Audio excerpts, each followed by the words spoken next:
नमस्कार मित्रों, welcome to mantra and meditation. Kurukshetra धरती का सबसे महान धर्म क्षेत्र, जहाँ न्याय और अन्याय, धर्म और अधर्म आमने सामने खड़े थे। रणभेरी बज चुकी थी, धूल के बादल उठ रहे थे, समुद्र सी विशाल सेनाएं सज चुकी थी। लेकिन उसी युद्ध भूमि के बीच एक क्षत्रिय नहीं, एक मनुष्य टूट रहा था। वह मनुष्य था अर्जुन, और उसी क्षण जन्म लेती है भगवद गीता। हस्तिनापुर का अंधा राजा धृतराष्ट्र, उसके मन में चिंता, भय और संशय है। वह अपने सारथी संजय से पूछते हैं, हे संजय, धर्म क्षेत्र कुरुक्षेत्र में मेरे और पांडवों के पुत्रों ने क्या किया? यह एक साधारण प्रश्न नहीं था, यह उसके भीतर के भय का प्रश्न था। क्या मेरे पुत्र अधर्म के साथ खड़े हैं? क्या उन्हें जीत मिलेगी या विनाश मिलेगा? संजय, जिसे वेद व्यास ने दिव्य दृष्टि दी थी, सारा दृश्य देख रहा था। वह कहता है, हे राजन, कौरवों और पांडवों की सेनाएं अपने अपने पक्ष में व्यवस्थित खड़ी हैं। शंख नगाड़े रणभेरी की आवाज से धरा कांप रही है। दुर्योधन आचार्य द्रोण के पास जाता है और देखता है पांडवों की सेनाओं का बल। उसकी आवाज में घबराहट छुपी है, लेकिन वह उसे साहस में बदलने की कोशिश करता है।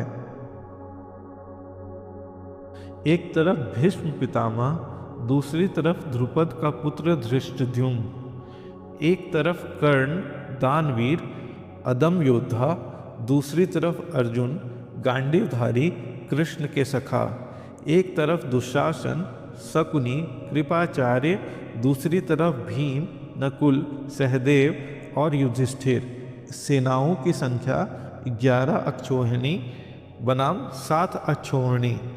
कौरवों की संख्या में अधिक, पांडव धर्म में सशक्त।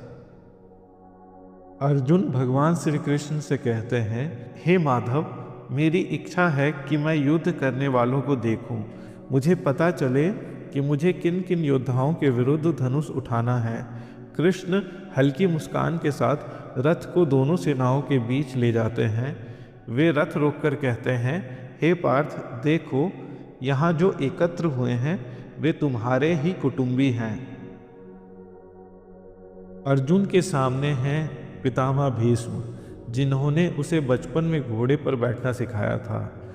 द्रोणाचार्य, जिन्होंने धनुर्विद्या दी। चाचा, भाई बांधव, मित्र, गुरु भाई। अर्जुन का हृदय कांप जाता है, उसकी सांसें भारी हो जाती है। वह गांडीव नीचे कर देता है। अर्जुन कहता है, हे माधव, मेरे हाथ कांप रहे हैं, मेरा मुख सूख रहा है, मेरे शरीर में कंपन हो रही है, मुझे युद्ध नहीं करना। उसकी आंखों से आंसू बहते हैं। पहली बार संसार का महान योद्धा टूट चुका था। अर्जुन कहता है, हे माधव, राज्य, विजय, सुख, इन सब की मुझे इच्छा ही नहीं रही। अगर यह सब अपने ही लोगों के खून से सने हाथों से प्राप्त होगा तो इसका कोई अर्थ नहीं। वह आगे कहता है, कुल का विनाश धर्म को जन्म देता है, वर्ण व्यवस्था बिगड़ जाएगी, पूर्वजों का श्राद्ध बंद हो जाएगा, पाप बढ़ेगा। अर्जुन अब केवल योद्धा नहीं था, वह एक सोच रखने वाला था, नैतिक मन रखने वाला मनुष्य था, और यही द्वंद्व विषाद है।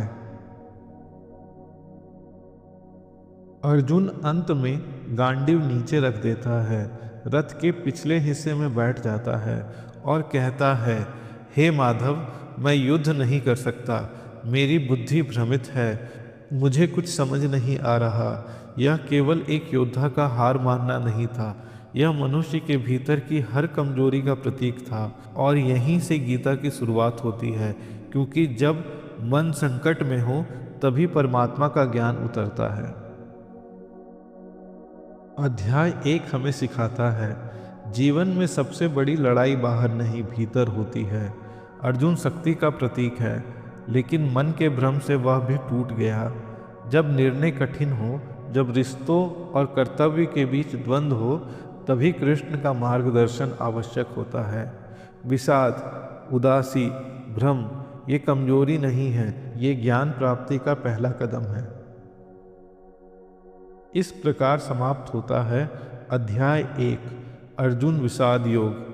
अगले अध्याय में कृष्ण जीवन का पहला महान उपदेश देते हैं, आत्मा का ज्ञान, कर्तव्य का ज्ञान, कर्म योग की शुरुआत। यदि यह वीडियो आपको ज्ञान दे, मन को छुए, तो हमारे साथ बने रहें। जय श्री कृष्णा, हरि ओम, राधे राधे। कृपया कमेंट में सारे लोग राधे राधे लिखेंगे।